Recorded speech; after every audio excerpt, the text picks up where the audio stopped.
So ఇద్దరు పిల్లలు ఉన్న వాళ్ళు ఖచ్చితంగా మీరు ఫస్ట్ ఆఫ్ ఆల్ స్ట్రెస్ని తీసుకోవడానికి రెడీగా ఉండాలి. ఎందుకంటే చాలా అంటే చాలా స్ట్రెస్ఫుల్గా ఉంటుంది.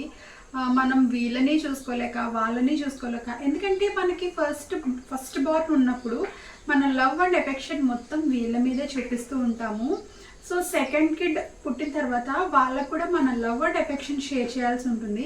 వాళ్ళు మరీ చంటి పిల్లలు కాబట్టి వాళ్ళ మీద ఇంకొంచెం లవ్ అండ్ కేర్ మనం చూపిస్తూ ఉంటాము. దాన్ని వీళ్ళు అంటే ఈ పెద్ద పిల్లలు తీసుకోలేరు. ఎందుకంటే వీళ్ళకి అమ్మ నాన్న ప్రేమ మొత్తం చెల్లికే లేదా తమ్ముడికే వాళ్ళకే షేర్ చేస్తున్నారు, నన్ను పట్టించుకోవట్లేదు, నన్ను ముద్దాడట్లేదు అన్న దాంతో ఉంటారనమాట. దానివల్ల ఏంటంటే వీళ్ళు చిన్న మనసు కూడా చాలా ఎఫెక్ట్ అవుతూ ఉంటుంది. దాన్ని రెండింటిని బ్యాలెన్స్ చేసుకోవాల్సిన అవసరం ఎంతైనా చాలా ఉంటుంది పేరెంట్స్గా. కానీ కొన్నిసార్లు ఆ బ్యాలెన్స్ అనేది మిస్బ్యాలెన్స్ అవుతుంది. ఖచ్చితంగా వీళ్ళకి దెబ్బలు అయితే పడిపోతూ ఉంటాయి.